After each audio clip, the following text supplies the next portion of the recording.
Not a single one of my children came to their father's funeral. That sentence echoed in my head louder than the chapel bell that stayed silent outside. That morning, Portland was cold, the wind whipping through the stone hallway, making the white chrysanthemums on the wreath sway. I stood alone beside Harold's casket, the man who had lived his entire life neatly, precisely, and on time, now being sent off in a ceremony so empty it felt cruel. The first 5 rows of seats were vacant, only me and the officiant, whose dry voice echoed through the air as cold as marble. The funeral director glanced at his watch, then turned to me with a hesitant politeness. "Mrs. Park, would you like to wait a few more minutes?" I said, "No." Harold hated being late. He used to take his pills at the exact minute, watch the 6 o'clock news without fail, and always folded his slippers neatly before bed, as if afraid to disturb the world. And now, the world didn't even bother to show up. I looked around. The flowers on the table were too bright, the coffin too glossy, the candlelight flickering on the walls like it was mocking the absence. If Harold could see it, he'd frown, tap his cane on the floor, and ask, "Where are the kids?" I knew exactly where. Marcus texted this morning, only 7 words. "Sorry, Mom, something came up, can't make it." No period, no comfort, and Lila didn't even bother to text. 2 days ago, she left a voicemail. "Mom, I can't move my nail appointment, and rescheduling stresses me out. Tell Dad I'll visit next week." Next week, as if the dead could wait. When the final reading ended, I was the only one to stand. The wind rushed in, stirring the curtain, scattering petals across the floor. The gravedigger bowed, pulled the rope, and the sound of soil hitting wood was dry and final. I didn't cry, not because it didn't hurt, but because the pain had thickened, turned into something silent and heavy inside my chest, like an anchor. When everyone left, I remained standing there, my shoes sinking slightly into the damp ground. The temporary plaque read, "Harold Park, husband, father, the forgotten." The word forgotten cut through me like a cold blade. Back home, the quiet felt deafening. His chair still in place, his slippers still side by side near the fireplace, the remote control resting exactly where he left it. I opened the bottle of wine we had saved for guests, the one that was never opened because no one ever came, and poured myself a glass. On my phone, Instagram lit up. Lila posted a photo with her friends at brunch captioned, "Living our best lives." Marcus posted his shiny golf clubs on the green. "Perfect weather, deal closed." I stared at the screen until everything blurred, then turned it face down. In the reflection of the dark glass, there was only me, the only one still here. I walked to Harold's desk, placed my hand on the cold wooden surface, feeling as though I was touching the shape of an absence. "Tomorrow," I whispered, "I'll call Amelia Grant. If I were the only one to see him off, then I'd also be the only one to fulfill his final wish, but this time, with a clarity I never had before." That night, the house was so quiet I could hear the wind sweeping across the bay. I let the emptiness speak for all the things left unsaid. And in that moment, as the cold seeped through the window frame, I understood that sometimes standing alone doesn't mean being left behind. It means being free. Have you ever been the only one who showed up when everyone else disappeared? Share your story in the comments, and if you'd like to follow this journey with me, hit subscribe. Sometimes a new chapter begins the moment everyone else walks away. I returned home when the sky had turned violet, the wind from Back Cove cutting through the pines and making the windows tremble. The 2-story oak house that once felt warm now stood silent like a second grave. Harold's coat still hung neatly behind the door, the faint scent of his shaving cream lingering on the collar. I placed the funeral bouquet on the dining table, stared at the wilted white chrysanthemums, and wondered how everything could disappear so quickly. Every object in the house seemed to remain exactly where he had left it, as if time itself had stopped the day he took his last breath. The leather armchair by the window, where he used to read the paper each morning, still had a soft dip in the seat, the TV remote resting beside the neatly folded newspaper at the exact corner of the table. I sat down in the chair across from it and poured myself a glass of red wine, the kind I only opened when guests came, and guests never came. I took a sip, the bitterness trailing down my throat like a thin line of smoke. Suddenly, my phone lit up with an Instagram notification. I rarely scroll through social media, yet my finger tapped the screen as if guided by something unseen. Lila's page appeared first as a bright photo among friends, golden brunch lights reflecting off the cocktail glass in her hand. The caption read, "Brunch with my girls, living our best lives." I stared at those words. The letters seemed to dance before my eyes. Their best lives were just hours after their father was buried. Scrolling further, Marcus's post appeared next. A sunlit golf course, shiny new clubs, the caption simple, "Smooth deal, perfect weather." I laughed, a sound so dry it startled me. So on the day my husband was laid to rest, both of our children had their perfect deals. I set down the glass and walked past the framed photo on the wall of our 40th wedding anniversary. In it, Harold stood beside me by the rose bushes he had planted himself.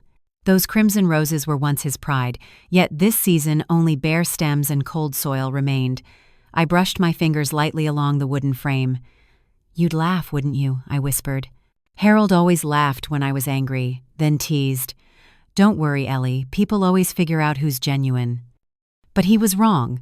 No one figured it out, and the only genuine person left was standing here in an empty house, with grief no one witnessed. I stepped into the kitchen. On the counter sat the coffee cup, which he hadn't finished the morning he collapsed, a pale brown curve where the liquid had dried. I hadn't washed it. Maybe because I feared that once it was clean, every trace of him would be gone. I opened the fridge, took out a container of leftovers, then set it down again.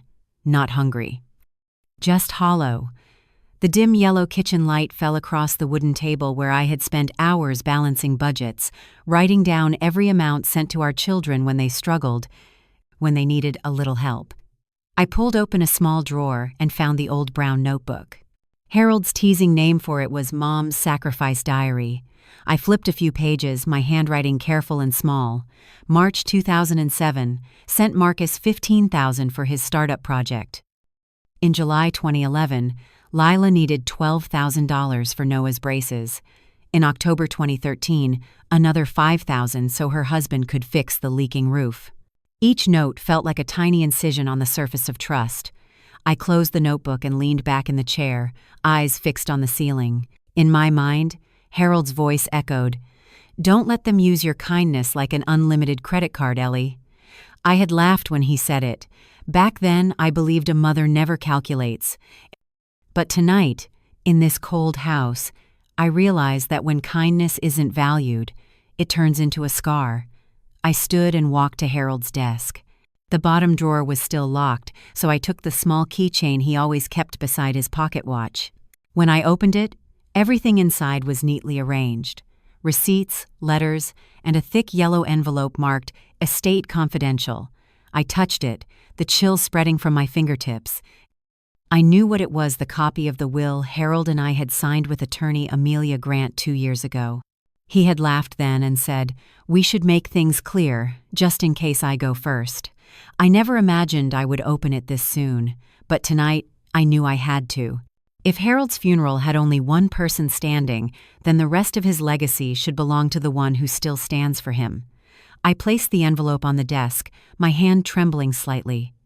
"Tomorrow I'll call Amelia," I whispered, "and this time I won't yield."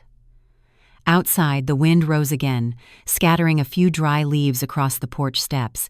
I poured another glass of wine, the crimson reflection glinting off the old wedding photo. Harold was still smiling that gentle, sunlit smile. "Rest easy, my love," I murmured. "I'll take care of what's left." And I knew that when I opened that envelope in the morning, I would also be opening my life again. Have you ever come home to a house once filled with laughter and realized it now echoes with silence? If you have, leave a comment and don't forget to follow, because sometimes it's from that very emptiness that we begin to see our true worth. I opened the envelope early the next morning when the pale light of dawn still lingered on the table. The room was so silent I could hear the paper brushing against itself.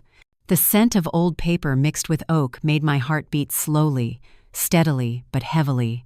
Inside was the copy of the will Harold and I had signed with Amelia Grant, everything clear and precise, just as he had lived. Our son Marcus and our daughter Lila were designated as co-heirs to all assets. My eyes caught the bold number on the second page. $420,000, the total value of our investment account after decades of saving and working. Along with it were this bay house and the cedar cottage at Moosehead Lake, the place Harold once said he'd retire to for fishing. I let out a hollow laugh. They hadn't set foot there in over 4 years, only remembered it when tax season came, and they needed to ask whether that place was still worth keeping. I turned to the last page, where Harold had signed his name in his firm, steady handwriting. Below the witness line was my own signature, smaller and shakier, as if it had already sensed something. Next to the will was a thin folder I had kept separately, labeled Family Support. I opened it, each sheet like a neatly arranged fragment of memory. Lila Home and Lifestyle. Transfer of $17,800 in 2007 to fix the roof, $12,000 in 2011 for Noah's braces, $5,500 for robotics summer camp in 2013, and $18,000 when her husband lost his job in 2014. I still remember her trembling voice over the phone. "Mom, I don't know what I'd do without you." I believed then that I was needed, that I mattered. Marcus Education and Business. $30,000 for a startup he called a breakthrough idea that failed within 6 months. $8,000 for a car. $6,500 for his first apartment deposit. $9,000 for graduate school tuition. Then $5,200 for a temporary tax issue. I read each number, each date, and it felt like watching a lifetime being drained away through requests and pity. Not a single line said repaid. Not a single note of thanks was written. I closed the folder and placed it beside the will. The truth struck me not because of the numbers, but because of the stark contrast. I had kept them safe all their lives, and when it came time to say goodbye to their father, not one of them showed up. Harold once said, "People may forget their parents' birthdays, but they should never forget their funerals." He'd said it one winter evening, after Marcus had mistaken his birth date. I brushed it off then, laughing it away, saying, "They're just busy." And now, he lay beneath the cold ground, and I was the only one who remembered the hour of the service. I opened the smaller drawer of the desk, searching for the envelope he used to mail letters to Amelia. Inside was her business card, her handwriting across it. "Call any time for updates, Amelia." I touched the ink, now slightly smudged, then took out my phone. The clock had barely passed 8, but I didn't want to wait another minute. I dialed, listening to the long ring. Amelia's voice came through calm and warm. "Eleanor, I'm guessing this is about Harold?"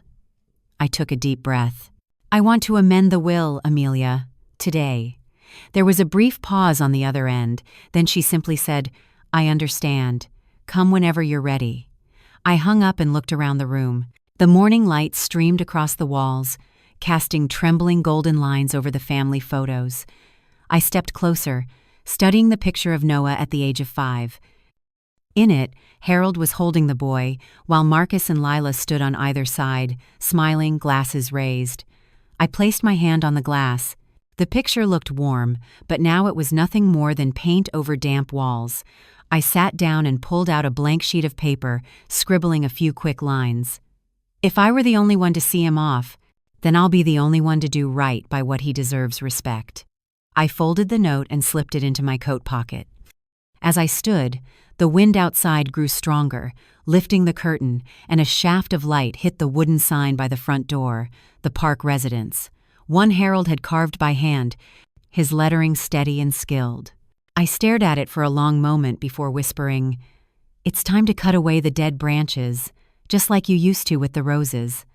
I picked up the pruning shears and stepped out onto the porch, trimming each dry stem. Each snip made a small but decisive sound, like a promise. By morning, more petals would fall, but the roots would grow stronger. I knew that didn't just apply to the roses, it applied to me. Have you ever uncovered a truth that made you unable to see your family the same way again? Share your thoughts in the comments, and if you want to know what happens after I meet the lawyer, follow along because sometimes awakening begins with nothing more than a pair of scissors and a silent morning. I arrived at Amelia Grant's office 15 minutes early. The Portland morning was dull and misted, like a mirror that hadn't yet been wiped clean. The streets still held traces of fog, The coffee shops were just turning on their lights, and steam rose from the chimneys of red brick houses. I stopped in front of the old granite building where Harold and I had come 2 years ago to sign our first will. Back then, we had joked that signing those papers was like signing a contract to live 20 more years. Yet only 2 winters later, I was back alone. Amelia's office was on the 3rd floor. The hallway was carpeted in moss green, the air carrying the faint scent of pine and polish. I heard the tapping of a keyboard from inside before I saw her. When I walked in, Amelia looked up, her eyes both surprised and gentle. "Eleanor, you're early." "I didn't want to wait," I replied, hanging my coat and taking the seat across from her oak desk. I pulled a stack of papers from my bag and laid them on the surface. "I need to amend the will." Amelia studied me for a moment, then nodded slowly. "I understand. Harold always said you weren't one to delay things." "He was right," I said, my voice so steady it surprised even me. Amelia opened her notebook and took out a gold-capped fountain pen, the one Harold had gifted her when he served on the city council. "What would you like to change?" I met her gaze, every word coming out crisp and deliberate. "Remove Marcus and Lila from all clauses." The pen in Amelia's hand paused not from shock, but from consideration. "Eleanor, are you certain? This is a major decision and—" I cut in. "I'm certain. They didn't come to their father's funeral. Not a call, not a flower, not a word of condolence. If devotion is measured by presence, then they owe us a lifetime."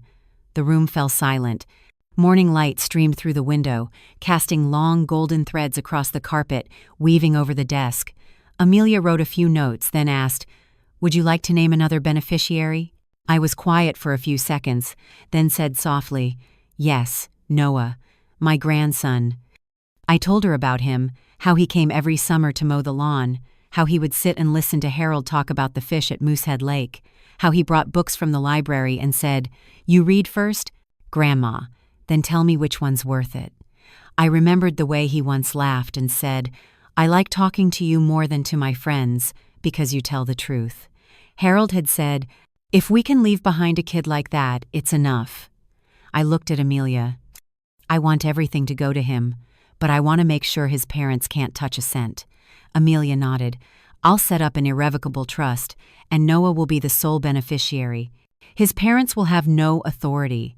The funds can only be used for education, healthcare, or housing until he turns 30. I smiled faintly. Perfect. Harold would have liked that. We worked for nearly an hour. I read every clause, adjusted every word. My hand didn't shake. I didn't hesitate. When she handed me the pen to sign, I realized it was the same one Harold had used the first time the letters HP were engraved on the tail. I took it, and my handwriting glided across the page, the black ink spreading softly like a dissolving cloud. When it was done, Amelia gathered the papers, her voice low but warm. "I have to say, Eleanor, not many people your age make decisions this decisively. Most choose forgiveness for the sake of peace." I looked at her and gave a faint smile. "I've kept the peace for 80 years, Amelia, and it buried me long before it buried Harold." She said nothing more. As I rose to leave, she clasped my hand gently. "He'd be proud of you." I nodded. "I don't need him to be proud. I just need him to rest easy." Outside, I took a long breath. The wind from the Fore River was salty, sweeping through the streets like a belated greeting. I walked along the sidewalk, each step lighter than the last. Through the cafe window, I saw young people laughing, steam curling above their cappuccinos. I didn't feel envy, only strangeness, as if I had just stepped out of an old life into a light I'd never dared to enter. I stopped and ordered a black coffee to go. When the barista asked for a name to write on the cup, I said, "Eleanor." That was all. No longer anyone's Mrs. Park. I kept walking, the cup warm in my hand, steam slipping between my fingers. At the corner, a bank sign glinted in metallic silver. I looked at it and knew my next appointment wouldn't be for memories but for the future. And for the first time in months, my heart was beating not from pain, but from the feeling of coming back to life. And you? Have you ever done something you feared your whole life, just to reclaim yourself? Please share your thoughts in the comments, and don't forget to follow, because sometimes the smallest act of resolve is the very beginning of freedom. That evening, I returned home just as the sun dipped behind the pines, the last light spreading over Back Cove like a strip of molten copper across the water. I took off my coat, hung it where Harold used to, and went straight to the study. On the desk lay the papers Amelia had handed me, neatly stacked inside a thick envelope. I placed my hand on it, the chill seeping into my palm as if to remind me that everything had changed, that from now on, the only names on those papers would be mine and Noah's. I opened the desk drawer, meaning to put the documents away, when I saw a small wooden box tucked in the corner, coated with a fine layer of dust as if untouched for years. I pulled it out and lifted the lid gently. Inside, beneath a few old family photos from when Marcus and Lila were small, was a folded piece of paper, its edges yellowed with age. The uneven handwriting of a child appeared before me. "Grandma Ellie, thank you for teaching me how to make pancakes. I think you're really smart and funny. When I grow up, I'll take care of you like you take care of me. Noah, 11 years old." I smiled, a trembling, warm smile. 19 now, he was in college in Boston, and I wondered if he even remembered writing this letter. But I did. I remembered that morning perfectly, the kitchen still smelling of butter, the boy standing on a stool, hands dusted with flour, laughing as he asked, "Grandma, why do they call it pancake and not happy cake?" "Because everyone looks happy when they eat it." Harold had laughed so hard he dropped the spoon, saying, "You're right, Noah. The world would be a better place if people named things after joy." That sentence echoed back to me, stinging my eyes. I sat down, placed the letter in front of me, and for the first time in months, I felt seen. Not for money or duty or an obligatory phone call, but through the simplicity of a child's genuine affection. I picked up my phone, opened my contacts, and stopped at the name Noah Park. My hand hesitated for a few seconds before pressing call. The ringing stretched long and slow. Then his voice came through, slightly husky, as if still adjusting to adulthood. "Hello, Grandma?" I steadied my tone. "It's me, Noah." There was a pause on the other end. "I heard about Grandpa. I'm sorry, I didn't know. Mom didn't tell me. I only found out when I saw the obituary 3 days ago." My heart skipped a beat. "Your mother didn't tell you?" "No, Grandma," he said, his voice cracking. "She said he was sick, but she didn't say he was gone." I closed my eyes, silent. Outside, the wind slipped through the window cracks, sounding like the house itself was sighing. "He went peacefully," I whispered. "No pain. I just wish you'd known sooner." "I wish that too." Then came a long silence. I could hear his breathing steady, honest, unguarded.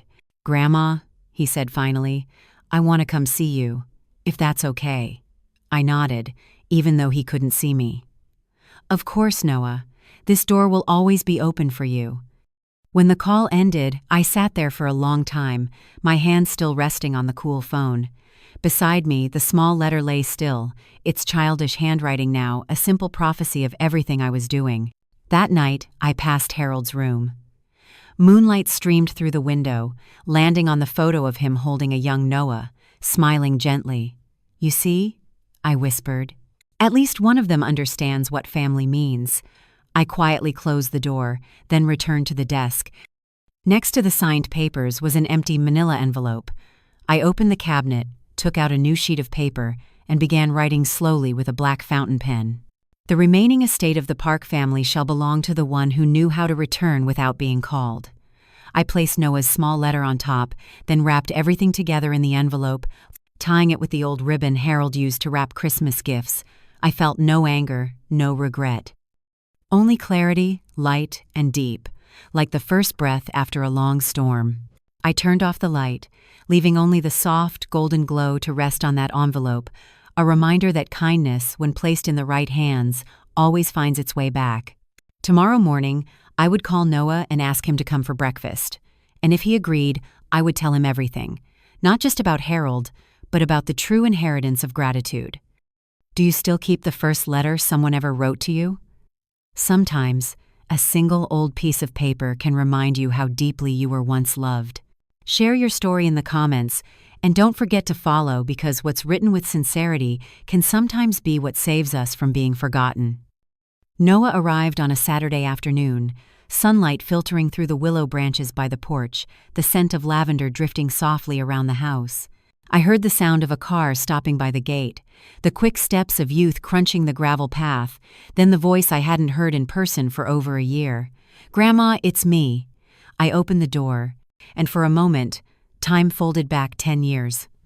The same brown eyes, the same gentle way he bowed his head when stepping inside, as if afraid to disturb the quiet, only now he was taller than Harold, holding a simple bouquet of white chrysanthemums. "I know you don't like expensive flowers," he said softly.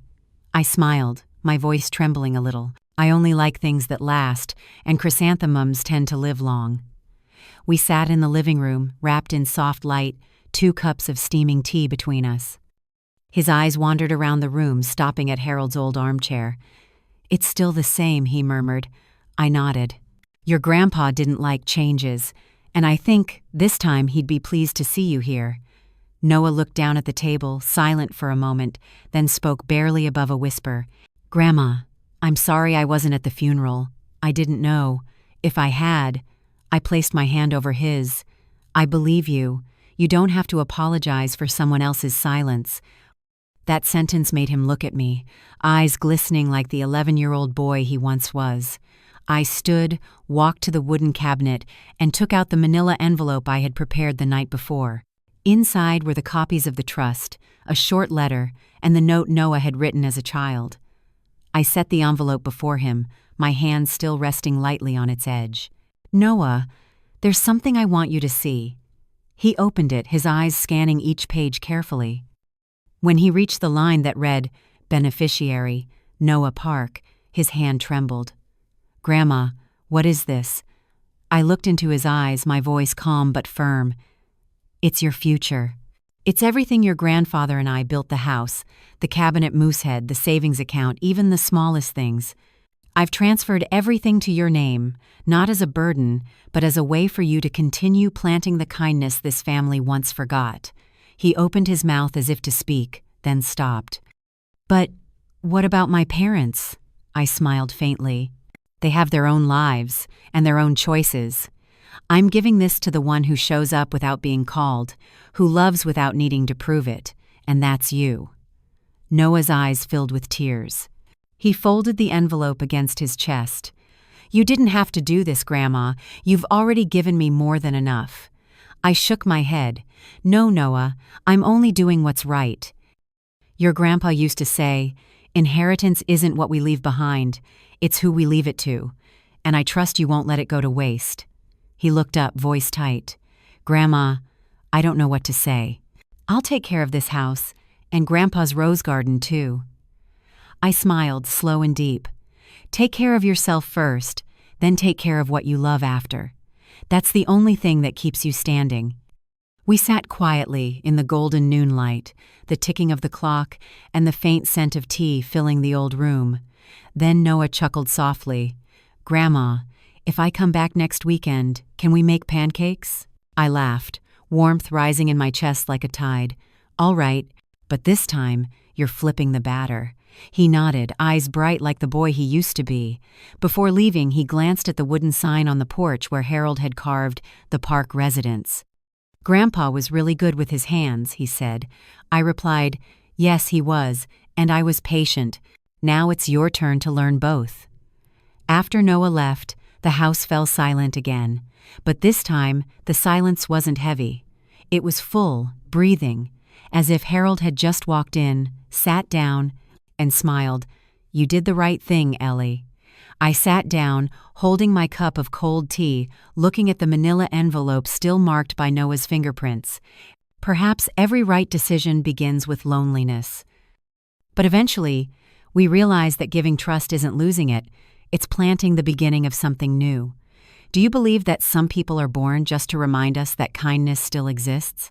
If you do, share it in the comments and don't forget to follow, because the rest of my journey isn't just about leaving behind an inheritance, but about finding peace among those who truly remain. I knew Lila would not come out of longing for her mother, but because the feeling of losing money often moves people faster than emotion ever could. That morning, I was folding bed linens when I heard the SUV engine roar up the gravel path, the sharp sound of brakes and high heels clattering urgently on the porch steps. The door opened without knocking, and the scent of expensive perfume swept in, trying to erase the old wood smell of the house. "Mom," Lila said, her voice brisk. "I've called you dozens of times. Why didn't you answer?" I stayed seated, calmly folding the last sheet. "Because I was busy." "Busy?" she scoffed. "Busy doing what? Sitting here all day?" I looked up. "Busy folding the things you've let go of." She froze for a moment, then softened her tone, feigning concern. "I heard from Noah that you're changing the will." "Mom, tell me that's not true." I didn't answer right away, just poured water slowly. "Would you like water or tea?" "Mom," she snapped. "Don't avoid this. Ethan said you're leaving everything to him." "Everything. Is that true?" I set the teapot down on the tray, the sound of porcelain hitting wood sharp and dry. "Yes." One word, heavy as a stone dropped in a still pond. Lila stood still for a few seconds, then laughed, a broken sound. "After everything I've done for you, you must be joking." I met her gaze. "What exactly have you done for me, Lila?" "I've been here whenever you needed me, taking care of your food, bills." "Bills you sent me to pay, is that what you mean?" I interrupted, my tone smooth as glass. "The roof repairs, Noah's tuition, vacations, the mortgage, all those little emergencies. I covered them all. I never asked for thanks, but I won't accept invented debts either." Her eyes flickered, then hardened with anger. "You don't understand anything. You love playing the victim. We have our own lives, our own responsibilities. Do you think it's easy handling everything?" I smiled faintly, enough to make her falter. "Responsibilities? You didn't come to your father's funeral, Lila. Not a flower, not a word. And you're talking about responsibility?" Her mouth opened, then closed. Finally, she whispered, voice trembling. "I had a nail appointment, Mom. You know I have to book a week ahead. I get anxious when I change my schedule." I looked at her, my breath steady. "And while your father was being lowered into the ground, you were repainting your nails. Are you judging me?" "No," I said softly. "I'm simply acknowledging the truth." She bit her lip, eyes glistening. "So that's it? You're cutting us off because I missed one day?" "No, Lila. I'm cutting because you've been absent for years. That day was just the last drop." She gave a brittle laugh, wiping away a tear before it fell. "And you think Noah's any different? He's just pretending to be the good grandson to win you over." I set my cup down, my voice low but clear. "Maybe, but at least he came. Without invitation. Without gain. He came because he still understands what loss means." The air in the room thickened, silence stretching like a thread ready to snap. I saw Lila's hand tighten around her purse, her red-painted nails trembling slightly. "You're making a mistake," she said hoarsely. "You'll regret this." I stood and opened the door. "Maybe, but for the first time in my life, if I do, it'll be my own regret." Lila lingered a moment longer, her eyes flicking to the photo of Harold holding a young Noah in the rose garden. "Dad spoiled you too much," she murmured. I replied, "No, your father loved me by letting me be myself. You never gave me that right." She turned away, shoulders stiff, the trace of her expensive perfume hanging in the air. When her car disappeared beyond the gate, the house fell quiet, but not the kind of quiet that comes with loneliness. It was the quiet of release. I looked at Harold's rose trellis, a few petals scattered under the sunlight. I picked one up and whispered, "Real beauty doesn't need to be proven. It just needs to exist where it belongs." That night, I wrote in my journal, "Not everything we give birth to belongs to us.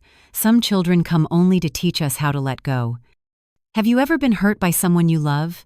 And if you have, do you have the courage to set new boundaries for your heart? Share your thoughts in the comments. And don't forget to follow, because sometimes confrontation isn't about winning, but about finding peace within yourself. I was wiping down the old oak table when I heard two steady knocks on the door, the kind from someone polite enough to wait but certain they'd be let in.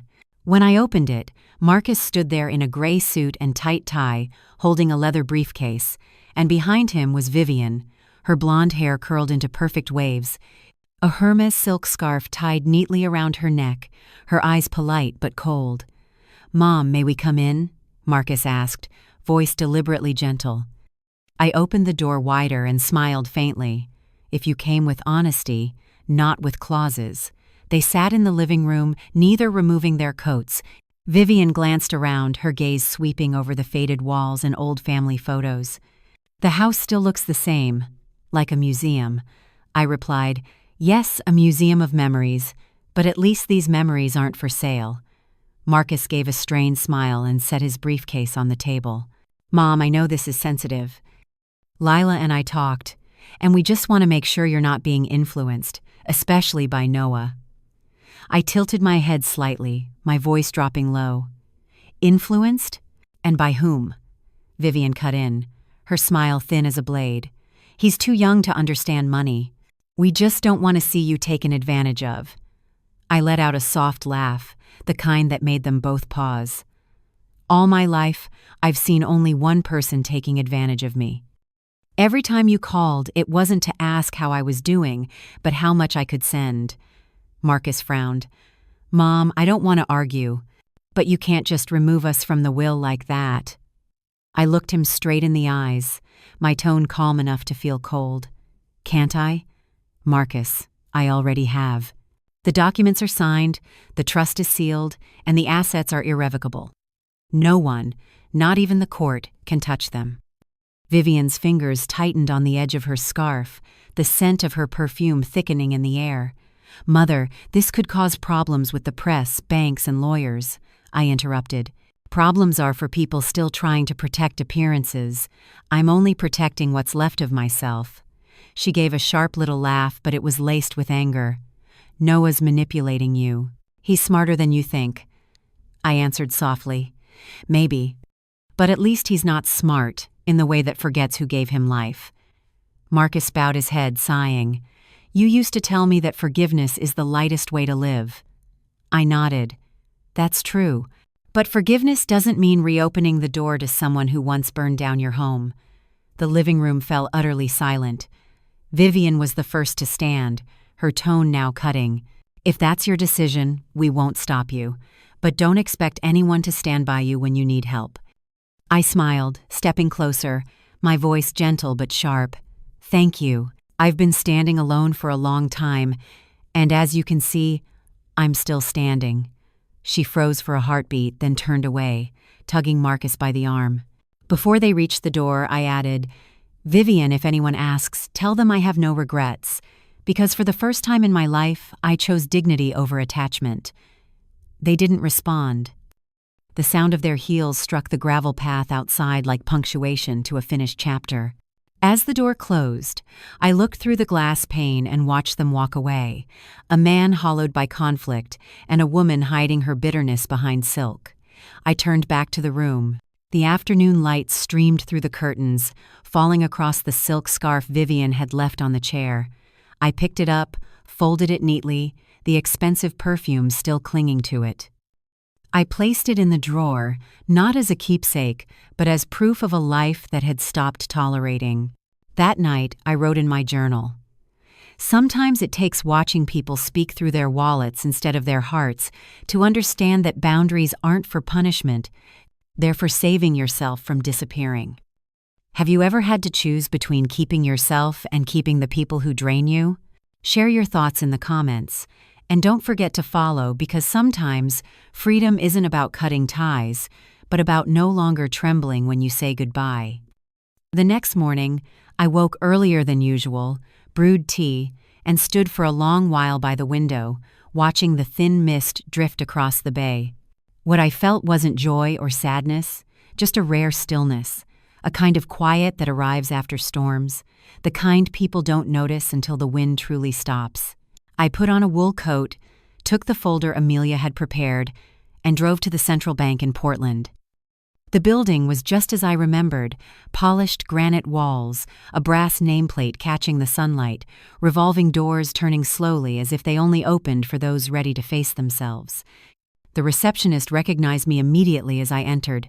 "Good morning, Mrs. Park. Mr. Jansen is expecting you." I smiled lightly, tightening my grip on the folder. Mr. Jansen's office was at the end of the hallway, glass-walled, minimalist, filled with the scent of walnut wood and faint lemon oil. He stood to shake my hand, his tone warm. "I hear you'd like to confirm a few details." "Not just confirm," I replied. "I want to ensure no one can undo what I've signed." He nodded, opened the folder on his desk, put on his glasses, and read line by line. "The assets have been transferred into an irrevocable trust under the name Noah Park. All prior designations involving Marcus and Lila have been rescinded. We can add a safeguard if you'd like, for instance, prohibiting withdrawals or reallocations before Noah turns 30. I looked at the small printed text on the page, feeling as though I was watching bricks being carefully stacked into a solid wall around my life. "Do it," I said quietly. "I don't want anyone twisting my intentions." Mr. Jansen took quick notes, his tone even. "Would you like a co-trustee? A financial advisor, perhaps?" I shook my head. "No need. I trust Noah more than people who live off contracts." He looked up, smiling faintly. "I understand. But I have to ask, are you doing this out of anger?" I paused for a few seconds, then spoke slowly, steadily. "No, I'm doing it out of clarity. Anger is the storm. Clarity is the ground after. I'm just clearing it so something new can grow." Mr. Jansen nodded slightly, like a man who had heard something true. We signed the final confirmation together. When I put pen to paper, my hand didn't shake. If anything, it felt steady, as though it had been waiting for this moment all along. When it was done, he handed me a copy, sealed carefully in a gold envelope. "Everything is secure now, Mrs. Park. No one can contest it." I stood, thanked him, and walked down the corridor. As the elevator doors closed, I caught my reflection in the glass. A silver-haired woman, upright, clear-eyed, no longer afraid of her own choices.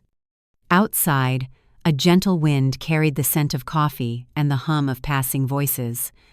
I turned into a small cafe on the corner, the one Harold and I used to visit after handling paperwork. It had changed the walls to new colors, the jazz was more modern, but the wooden table by the window remained. I ordered a cappuccino and sat watching people hurry past. A young woman pushing a stroller walked by, her eyes tired but kind, the baby beside her laughing. I felt something loosen inside, not weakness, but that soft unraveling that comes when you've built your walls and finally realize you can rest behind them. The coffee cooled, untouched.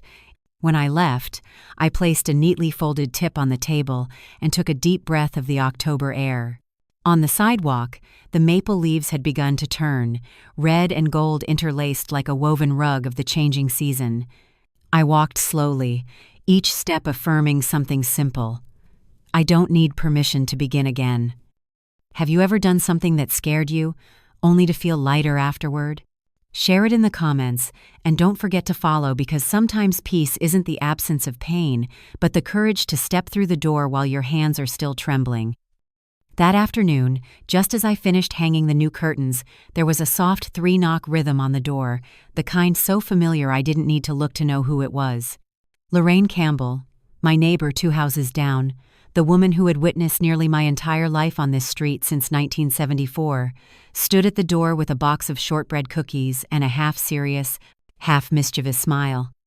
"I saw Marcus's car yesterday," she said the moment I opened the door. "Did he bring flowers or just arguments?" I smiled faintly. "No flowers, only arguments and his wife." Lorraine raised an eyebrow. "The one with the silk scarf, right? I could smell her perfume from my porch." I invited her in and poured tea. 2 silver-haired women sat across from each other, afternoon sunlight flooding the room. She opened the cookie box and said quietly, "I'm guessing you finally did what I've been waiting 30 years for." I smiled. "If you mean cutting ties, then yes." She sighed, pouring me tea. "Eleanor, you know, I've watched you swallow silence for decades. They forgot your birthday, forgot Christmas, yet you kept sending money, kept babysitting, kept showing up whenever they needed something. I used to wonder how long you planned to keep that good mother act going. I looked down at my teacup, the steam of chamomile rising faintly. Probably until Harold's funeral, when I stood alone. That was the day I understood that family has to be paid for with presents, not promises. Lorraine placed her hand on mine, her old but warm fingers closing gently. You're not being cruel. You've just stopped wearing yourself down. I smiled lightly. They'll call me cold, ungrateful. Let them, she replied. People like to rewrite their stories as if they were the victims, but you and I know who really paid the price for silence. I looked out the window, the late sunlight stretching across the hedge, where Harold's rosebush, planted in 1982, still stood thin but resilient. I only regret one thing, I said softly, that our generation taught our children endurance but not appreciation. Lorraine chuckled. We taught them to be strong. They learned entitlement to care.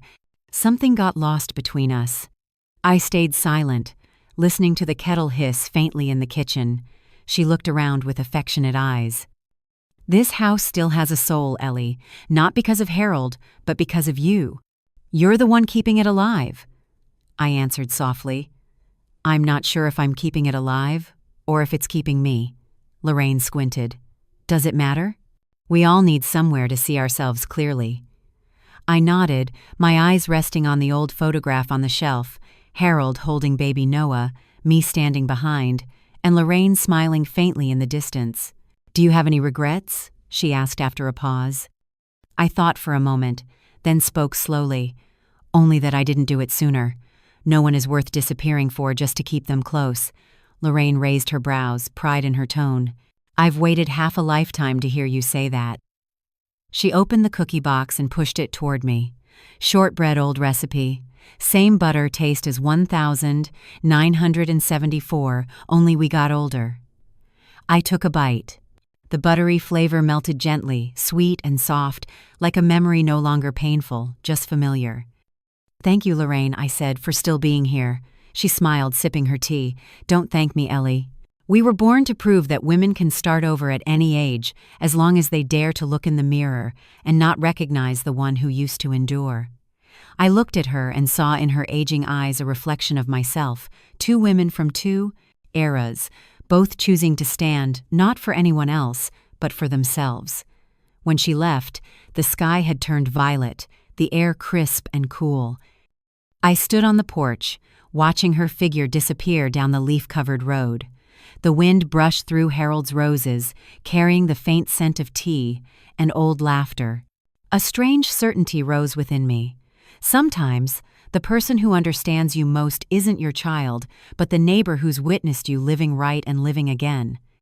Do you have someone like that in your life? Someone who's stayed quietly through the years yet knows you better than your own family? If you do, share their story in the comments. And don't forget to follow, because sometimes generations aren't divided by age, but by how bravely we choose to face the mirror and keep on living. I cooked dinner for one on what would have been our 48th wedding anniversary, not to commemorate Harold, but to commemorate myself, the woman who once forgot that she too deserved to sit down and eat slowly.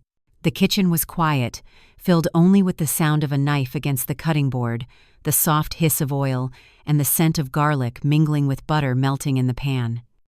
I chose the blue porcelain plate Harold had bought in Maine, poured red wine into a glass, and placed a small sprig of lavender at the center of the table. No one to watch, no one to ask, no one to need. And for the first time, I didn't feel empty. I sat down and looked through the window into the garden, the last roses of the season drooping slightly, yet still leaning toward the Sunday. You see, Harold, I whispered, I'm still here. But this time, I belong to myself. I smiled softly, poured another glass of wine, and in the flicker of candlelight, I saw my reflection in the glass, not the woman who strained to please everyone, just a face, ordinary but free. After eating, I cleared the table, placing each plate carefully as if performing a quiet ritual of peace. I put on an old jazz record, Autumn Leaves, the song Harold used to hum when the wind changed. But this time I didn't cry. I simply closed my eyes, swayed gently to the rhythm, and realized I could still enjoy the melody without needing a memory to hold it. That was the moment I understood.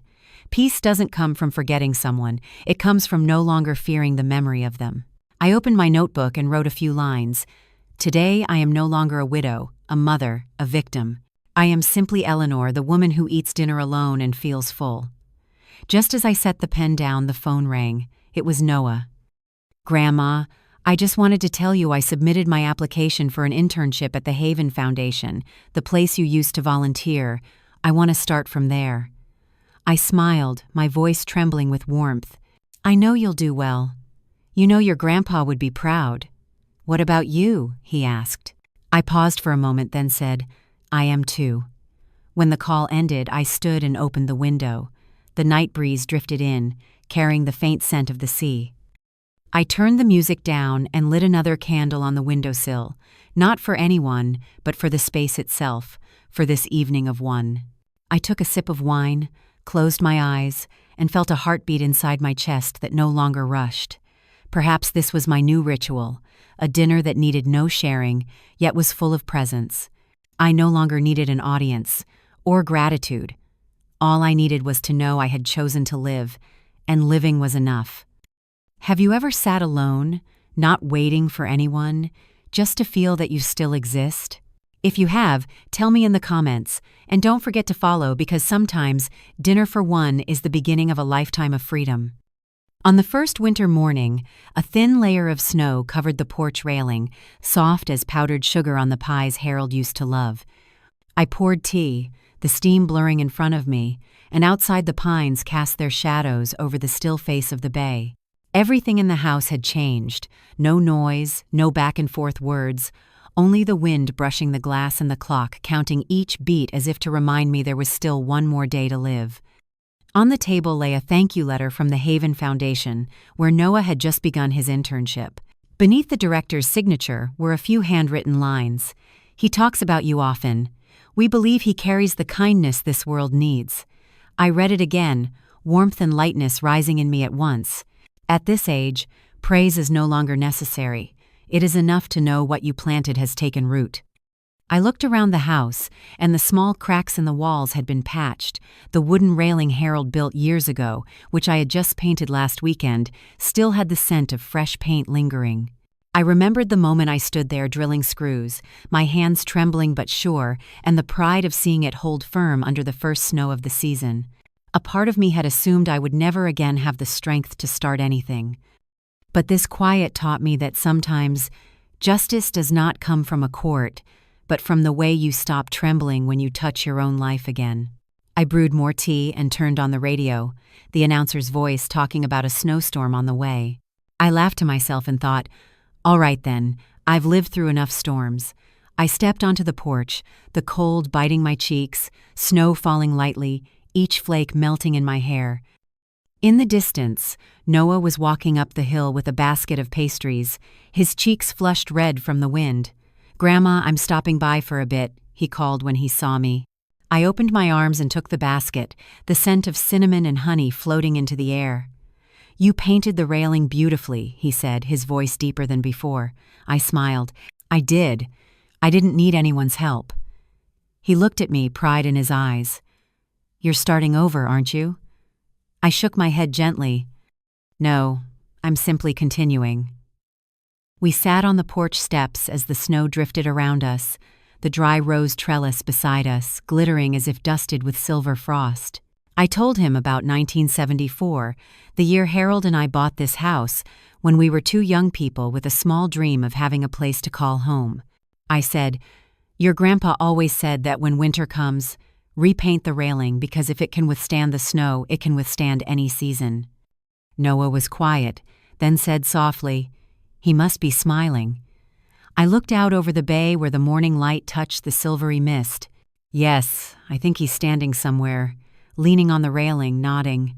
We both laughed, and neither of us said anything more, only the sound of steady snowfall and a strangely peaceful heartbeat. I realized that emotional justice is not about making anyone pay. It is about living fully with your choices, without trembling, without needing to prove anything. This house, this life, now belong to me and to a part of the future that bears the name Noah. I stood, brushed snow from my shoulders, stepped back inside, and left the door open. The cold air swept in, mingling with the scent of tea and new wood paint, the smell of beginnings. On the table, the note I had written last night was still there, the handwriting shaky but clear. Tomorrow I will add more color to the railing, because it is never too late to add life to what once seemed stiff and dry. I smiled, folded the note, then looked out at the porch where snow was blanketing the path. Every beginning is cold at first, but who says winter cannot be a season of rebirth? Are you repainting the railing of your life? Please share your thoughts in the comments. And don't forget to follow, because sometimes a single new coat of paint is enough to start again.